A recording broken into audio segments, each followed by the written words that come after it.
የባህል ልብስ ድሮ ላይ በዘፈኑ ዓለም እያለሁ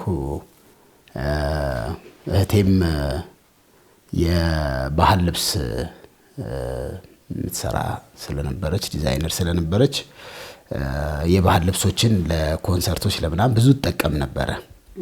ከዛ በኋላ ግን ወደ ጌታ ከመጣው በኋላ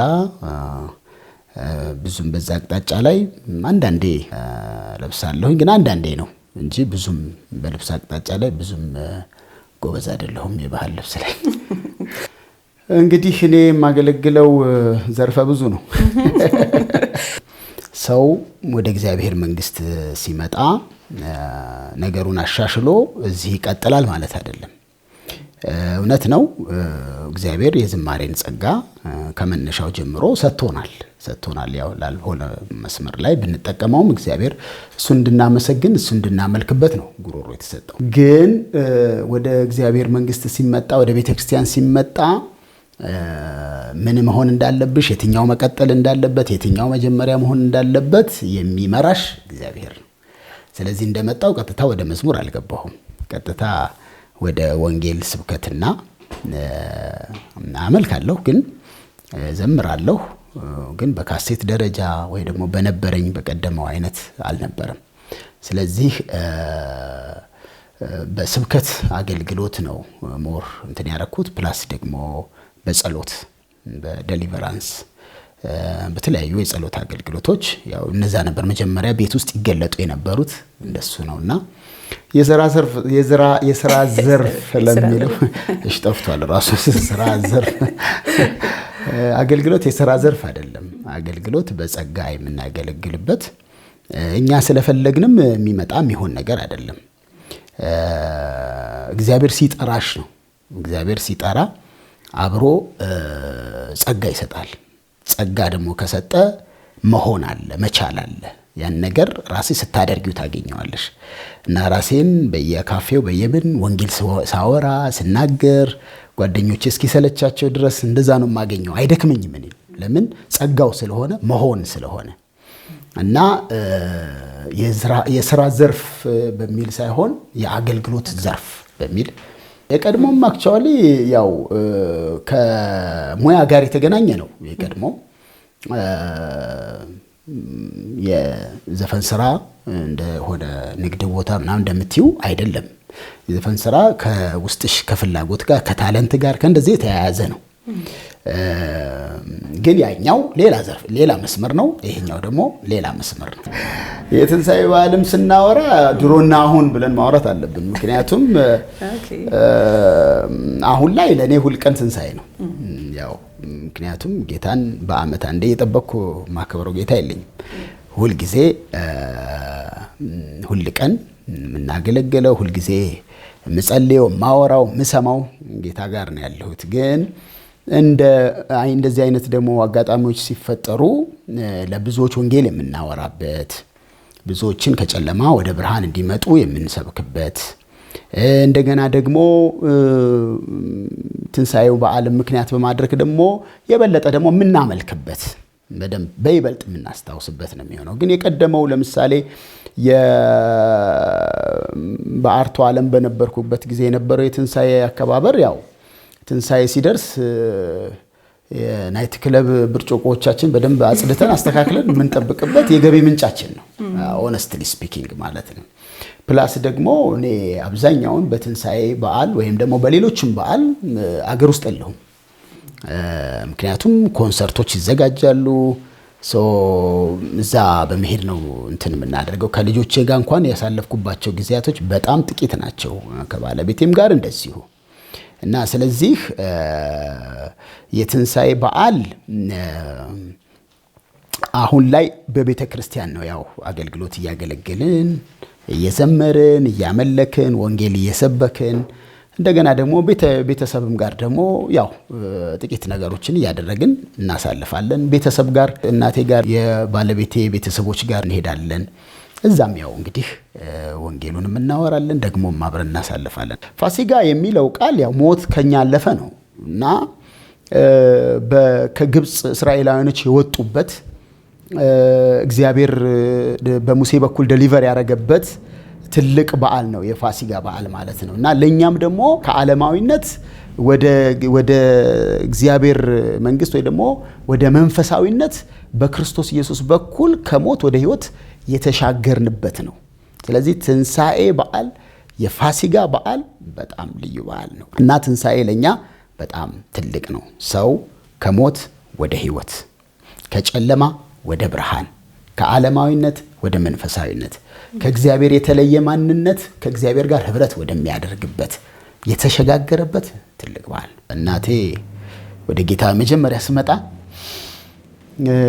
ልክ ስመጣ አንድ ህልም አይታ ነበርና እና እንደምታየው ፖስተር ታያለችና የኔ ነጠላ ዜማ አውጥቼ ነው የሚመስላት እና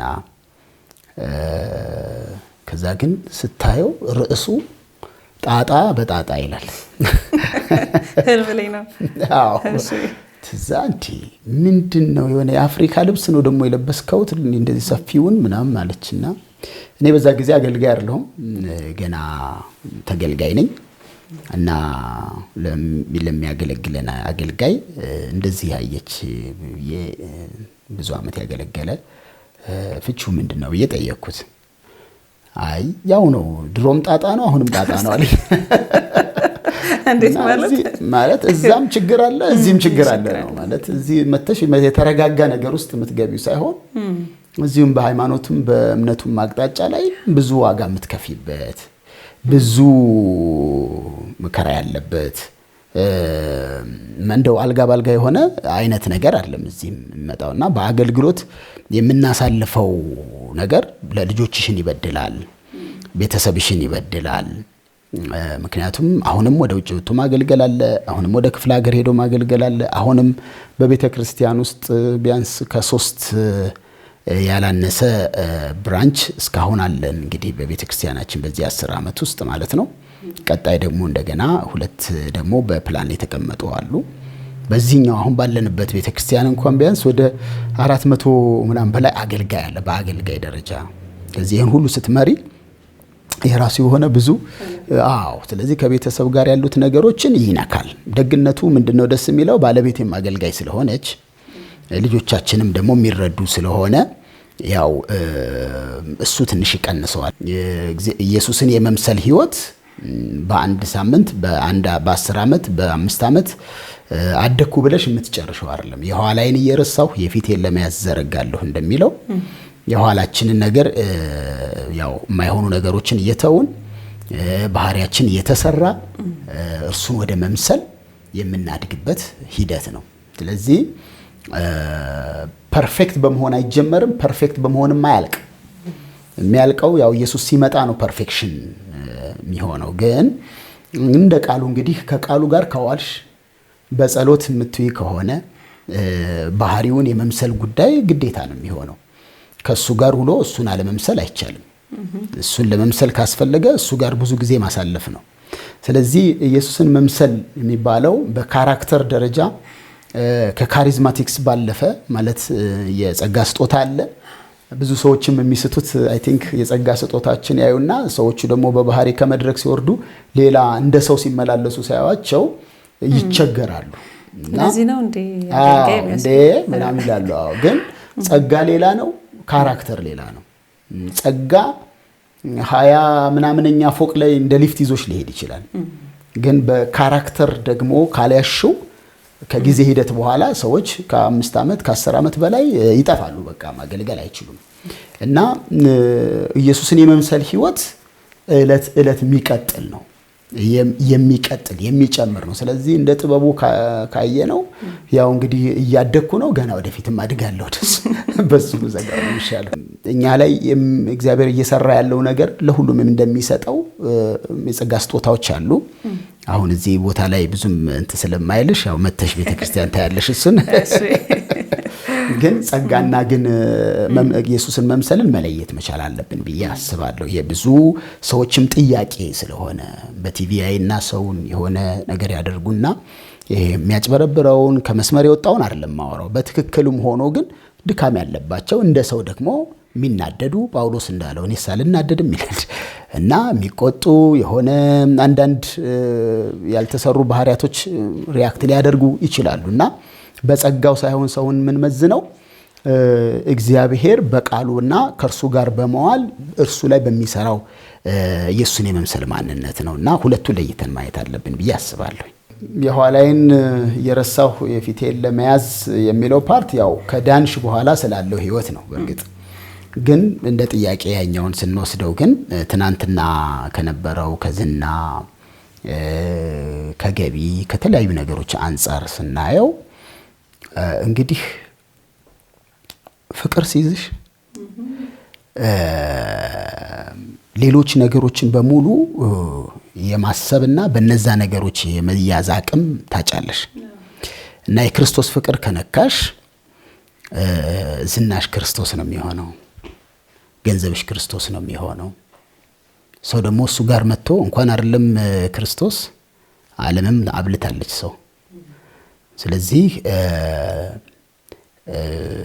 እነዚህን ነገሮች ለመናቅም ለመተውም ከክርስቶስ ጋር ምን አይነት ፍቅር ይዞሻል እሱ ነው የሚወስነው። ዝና አላፊ ነው፣ ገንዘብ አላፊ ነው። ብዙ ወንድሞቻችንን ከነ ገንዘባቸው አተናቸዋል የሉም።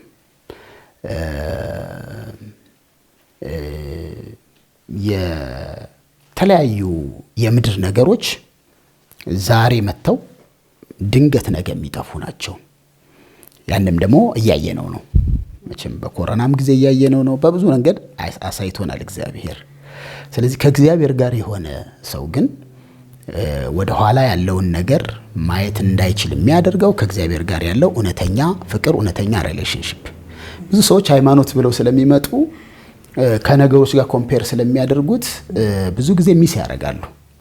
ግን ፍቅር ከያዘሽ ገንዘብ ቢኖርም ባይኖርም ቢበላም ባይበላም የያዘሽ አካል አክቹአሊ አይለቅም እሱ። በእርግጥ ግን ትደንዝሻለሽ። እኔ በልጅነቴ ኤክስፒሪየንስ አለኝ በፍቅር። ባለቤቴን የወደድኩት በ9ኛ ክፍል ሆኜ ነው። አንድ ትምህርት ቤት ነበር። እኔ በባህሬ ስወድ በቃ መውደድ ነው። ፍቅር የያዘኝ ሰዓት ላይ የከፈልኩት ዋጋ ሂውጅ ነው። ጉንዳን እስኪ በላይ ዝናብ እስኪ ዘንብብኝ ብዙ አሁን ለሚዲያ የማይመቹ ብዙ ነገሮች አሉ እና ግን እስከ ጥግን የሄድኩት ደግሞ የኔ ሆነች አለቀ። እኔ ያው ተወልጄ ያደግኩት ላሊበላ ነው፣ ወይም ደግሞ የተወለድኩት ላሊበላ ነው። ያደግኩት ደግሞ ደሴና በግማሽ ደግሞ አፋር ሀገር አሚበረሃ የሚባል ሀገር ነው። ከዛ ቀጥሎ እንግዲህ አዲስ አበባ ማለት ነው። ወደ ጌታ እንደመጣሁኝ ኦልሞስት 20 አይደርሱም ታያለሽ። ከ20 ያላነሱ መዝሙሮች ሰርቻለሁ። የዛሬ 10 ዓመት ምናምን ተሰርተው ቁጭ አሉ። ግን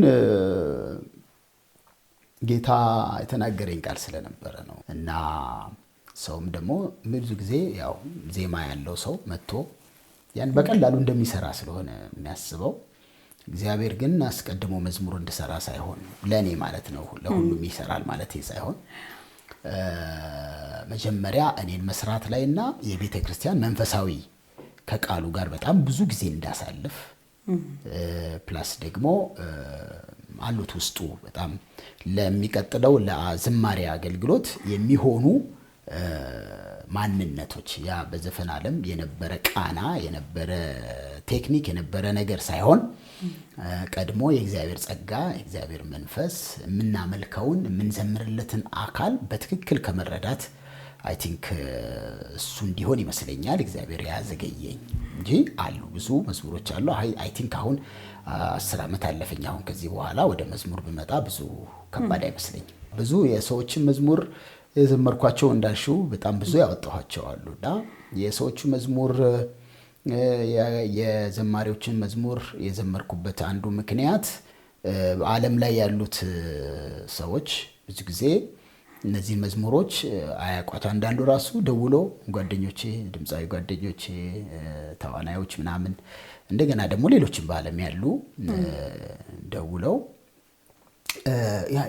ይሄኛው መዝሙር በጣም ደስ ይላል የኔ እየመሰላቸው በሌላ ስለማያውቁት አንተስ ዘምረው ያንተ አስተዋውቅላቸው ብዬ ነው ወደዛኛው እንትን ላድርግና አሁን ደግሞ ያው የራስ ደግሞ እንደዛ እንቀጥላለን እንጂ አለ ምክንያቱም የት ይሄዳል ብለሽ